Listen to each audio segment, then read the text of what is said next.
So this is a procedural terrain, a sort of procedural ecosystem I made in Modo, a river system. And it's something I just wanted to test out in Modo. And it really only took a day or two to put together.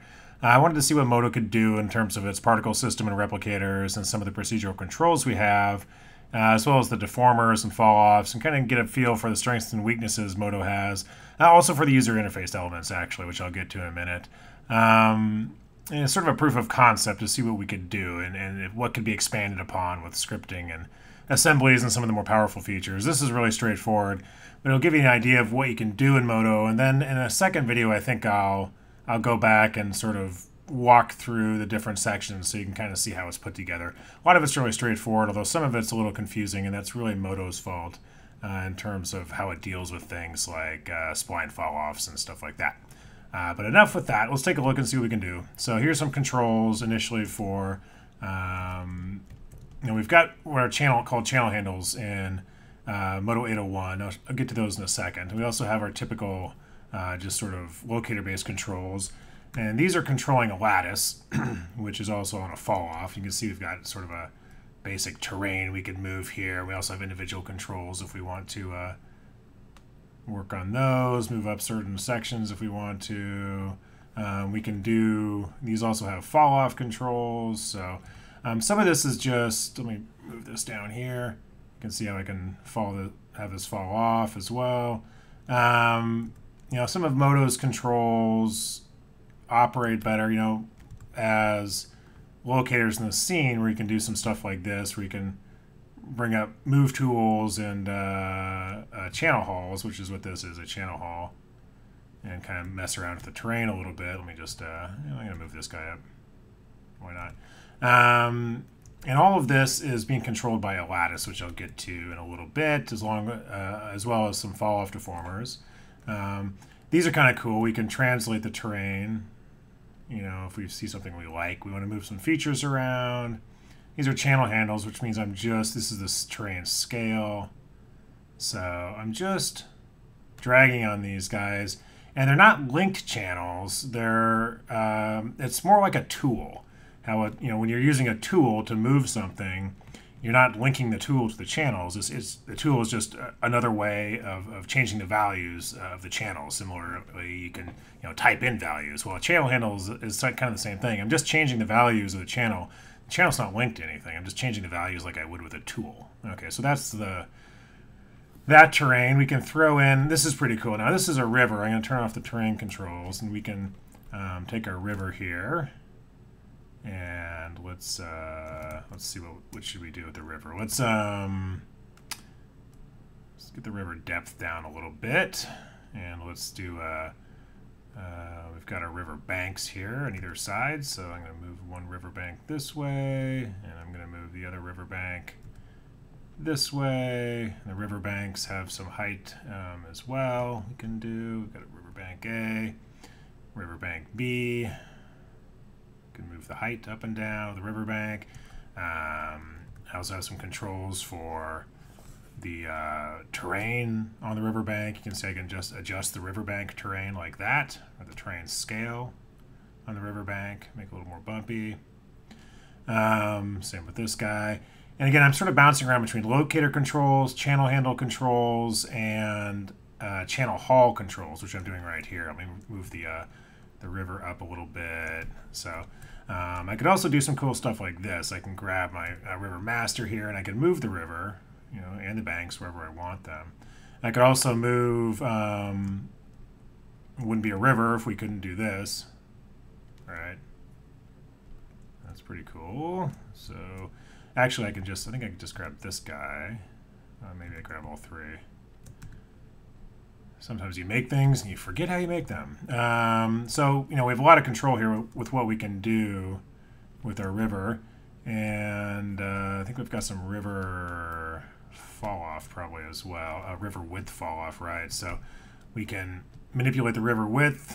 Let me just make it a little bit wider. Maybe make it a little deeper.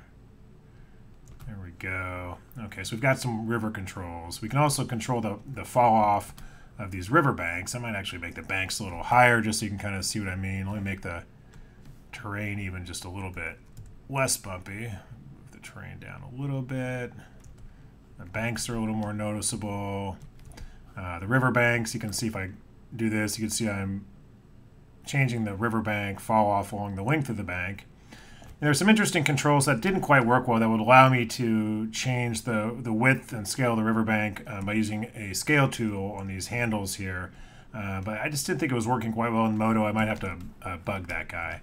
But you see the river, the polyflow goes along with the, it's deformed along with everything else. And so if you want to, use the UVs on that to map ripples going down the river and animate those, you can do that as well, or use procedural textures to follow the flow. Using the UV map, it'll do that, so that's pretty cool.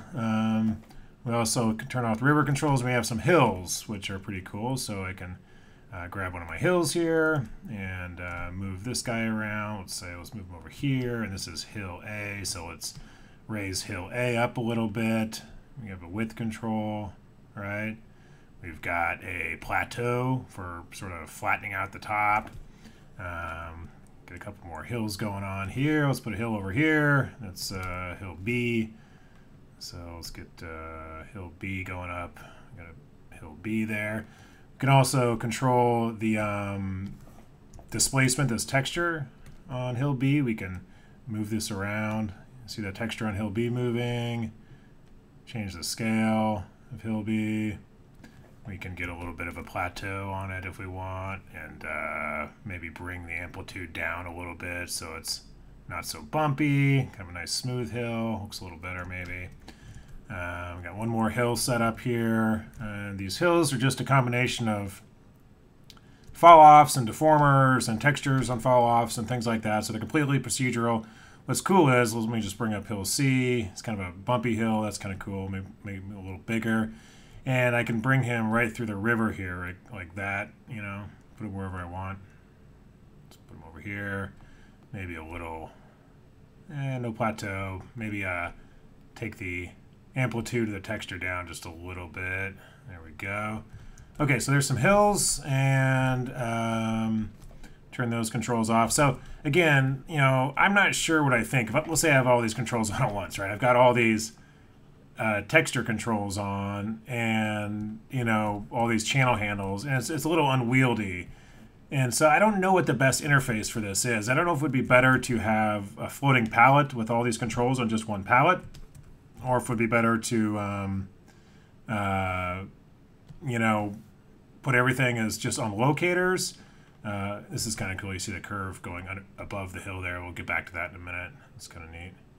That's just Modo's order of operations deformers in action there. So let me put this guy down here. In fact, I can put this guy here, and I think I liked this guy better over here. So there's a couple hills. That guy, hill B's got a little too much of a plateau. Looks a little too much like a volcano. There we go. Hill B. Let's make hill B bigger. There we go. We can make it like a volcano. That's kind of cool. We'll do that. Okay, so there's some hills, and like I said, I don't know. Here's a channel hall, which also brings up something. We can also do key sets, which operate similarly to channel hall. Maybe that's. I'm just not sure what the best way of doing this is. When you hand this off to somebody, it seems how I'm the one who made it. I know where all the controls are, but the real test of Modo's control system is, hand it to somebody who doesn't know how it's set up and see what they could do with it. And I think channel handles are pretty straightforward. You see these here; they're labeled. You can have custom shapes or arrows or whatever, and they work, I think, pretty well. You just drag on them, right? However, okay, I labeled that wrong. Hill A height should be hill B height. Let me just show you that in here. Hill B height should say, and the display should say hill B height. There we go.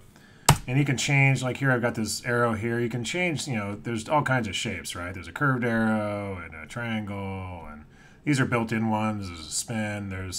I guess you can't add your own. Maybe you can through the SDK. I don't really know. Let's do an arrow. Okay, so those are channel handles, and those are the hills, and I just put in a few of them. Now, the cool stuff is Modo's particle system is actually fairly powerful, and it works with fall-offs, and in much the same way the deformers do. And so we could pop on some particles here, and it might slow down my viewport a little bit once we get... Okay, so I'm just using replicators, and these are just some bounding box shapes. I can turn on, by pressing O, I can do show replicators. Right, visibility, nope. Replicators, we'll just say all.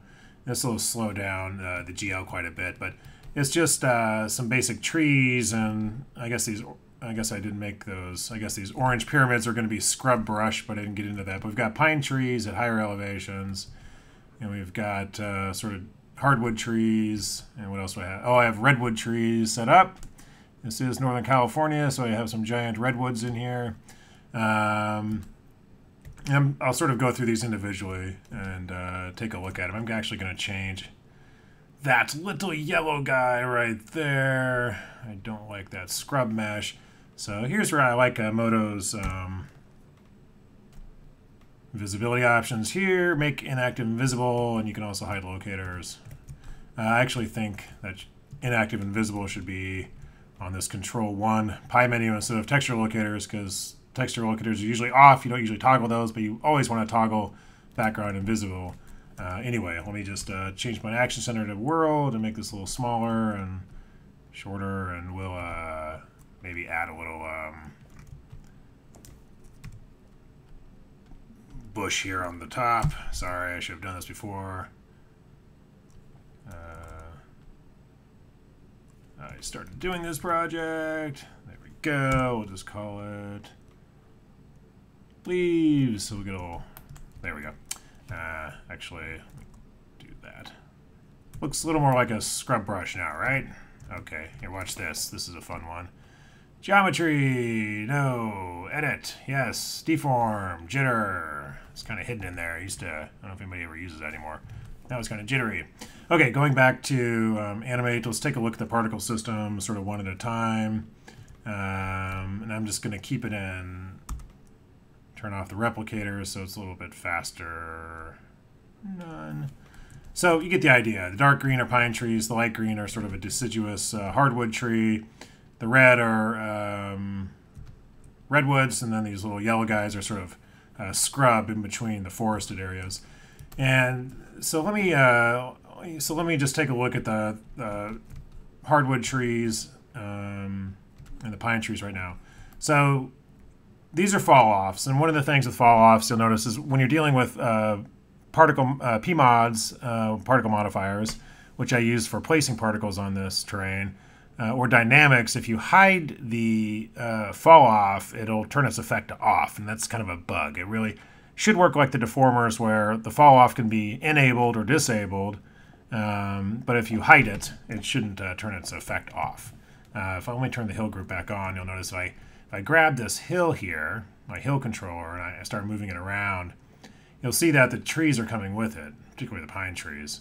And that's because they're also, that PMOD there is tied into the fall-off. The PMOD controlling the pine trees, the particle modifier controlling the placement of the pine trees, is tied into the same fall-off that controls the displacement of the hill. And they're also controlled by height, so I can go in here and do things like, let me turn off the hill group. Let's go back to my hardwood tree or my pinewood tree rollovers here. So I don't have any channel handles on the trees, but we've got some things like average spacing and minimum spacing for the pine trees, display density. All these things again are supposed to. Here I just knocked it down to 0.2. All these things are supposed to make it easier to deal. This is deal with the particles here by bringing all the relevant channels into one place. Now whether Channel Haul tool is the best place for that or not, I don't know. I mean, I like channel hauling one channel. I don't know if I like multiple channels. The channel haul is a little bit unwieldy in a lot of ways. Also, it's just kind of slow up here. The GL is a little slow. But I can, for instance, let's say we can bring it up. Let's say, I think this is, I'm not sure which hill that is. Which hill is that? Should probably label those in the particle group as well. That's hill C. So if I go to like hill C, lower altitude or upper altitude, I can bring that down to like 0.2, and I'm bringing the pine trees down the altitude of hill C. And I could also drag those back up. So we could bring those back up, the altitude of hill C, just like that. I can also deal with a random scale from here. Some other replicator channels. There's some bigger random scale values there.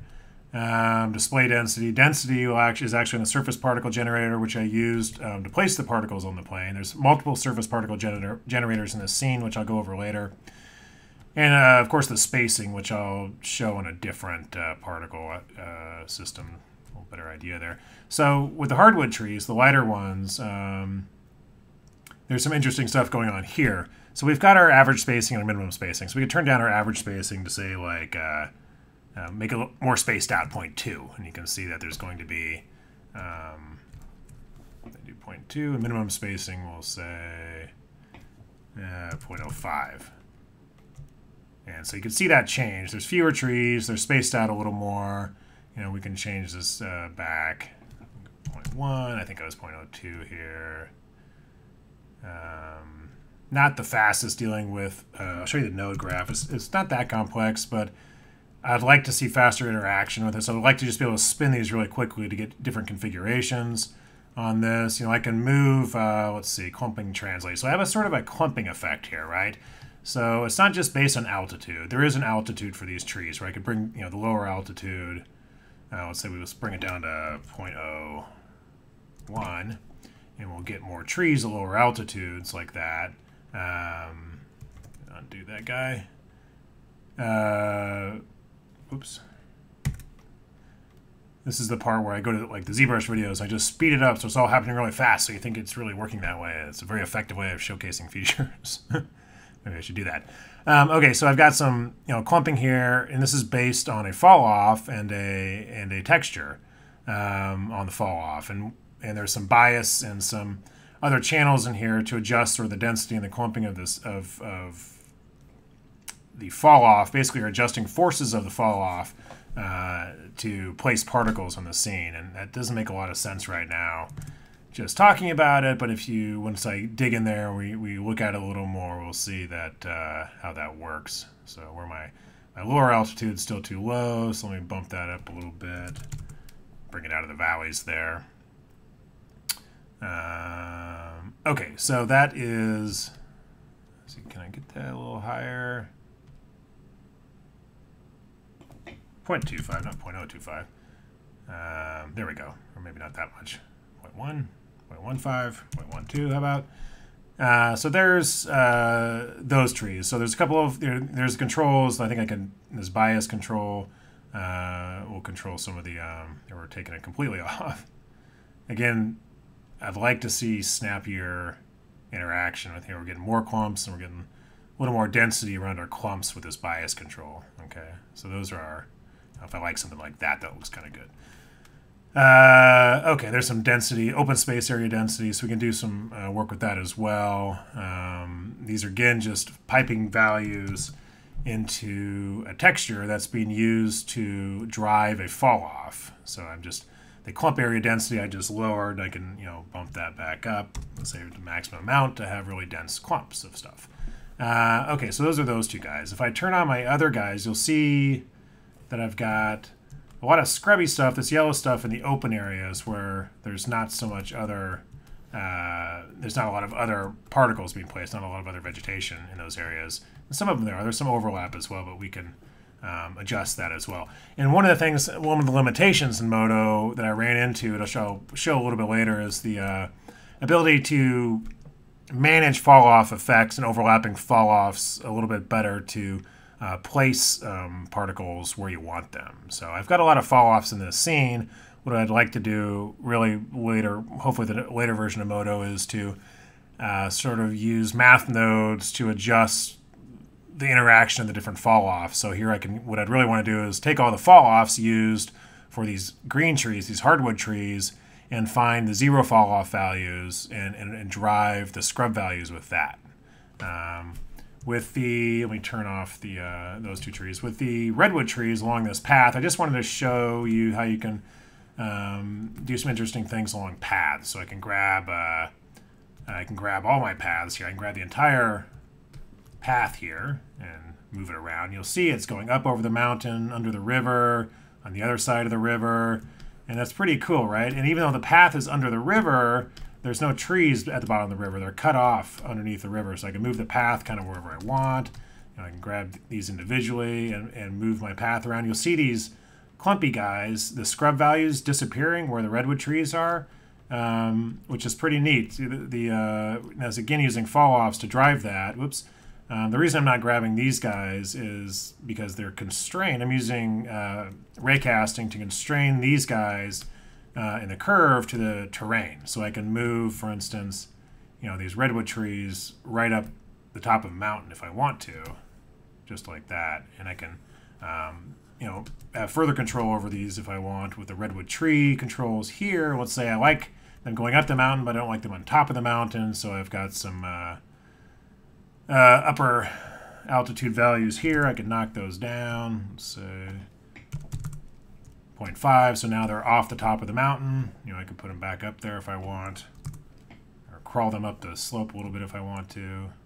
So now they're back up there. I can also adjust them on the slope. Like if it's too slopey, we can take them off the slope.